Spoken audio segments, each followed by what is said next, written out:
ආයිබෝවන් ඕගොල්ලන් හැමෝටම මම ඉතින් කිව්වා වගේම බිලින් මාළු හදන්න ලෑස්ති වෙලා. ඉතින් ඒකට තෙල් ටිකක් රත් වෙන්න තියලා ඒකට අබ ටිකක් දාලා හොඳට අබ ටික බැදෙනකන් බැදිලා පුපුරනකන් චුට්ටක් වෙලා තියා ගන්න ඕන. තෙල් නම් හොඳට රත් වෙලා තියෙන්නේ. ඊට පස්සේ අපි ඒකට හොදලා ගත්ත පාල් මැස්සු දාලා හොඳට බැදෙන්න කියනවා. වන්නන් කාටනකම් බැදෙන්න ඕන. චුට්ටක් කලවම් කරලා බැදගන්න.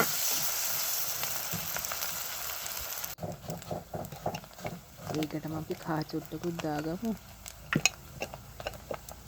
කහ ටික දාලා අපි කලවම් කරලා හොඳින් බැදගන්න. ඊට පස්සේ ඒකට රම්පේ කරපිංචා ලුණු සුදු ලුණු ඒ ටිකක් දාලා පොලේම බැදගන්න.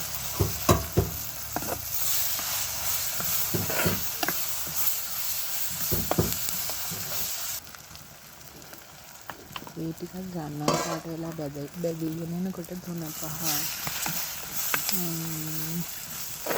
ලුණු ඒ ටිකක් දාලා කලවම් කරගමු. ඊට පස්සේ අපි ඒකට මිරිස් කුඩුත් එකතු කරගමු. එයාලගේ රස අනුව මිරිස් කුඩුත් දාගන්න.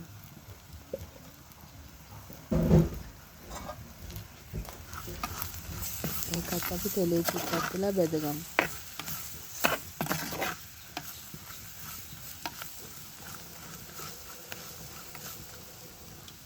ඔයාලට කැමති නම් ඉතින් එනසල් කරාමු නැටි කුරුඳු පොත්තක් මම කුරුඳු කුඩු දැම්මා. ගම්මිරිස් චුට්ටකුත් දැම්මා. ඊට පස්සේ අපි සෝදලා කපාගත්ත බිලින් ටික දාලා යාළුවට කලවම් කරගමු.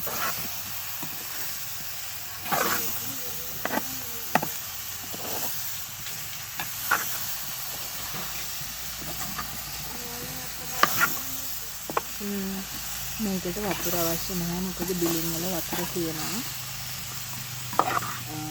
ඒක රස්නෙන් ඉතින් තැම්බෙනකොට වතුර උනලා ඒ වතුරෙන් මේක තැම්බිලා ගානට සෙට් වෙනවා. ඊට පස්සේ අපි මේකට ලුණු ටික දාලා වහලා තියන්න ඕනේ මද ගිහින්. විනාඩි 10කට විතර පස්සේ කලවම් කරලා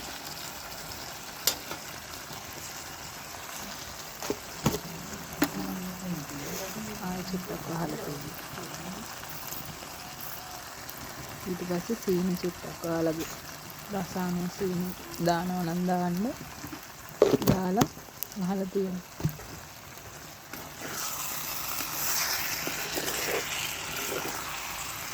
ඒ වගේ ටිකක් අඹුල් රසය තියෙන නිසා සීනි චුට්ටක් දාගන්න එක රසයි ඉතින්.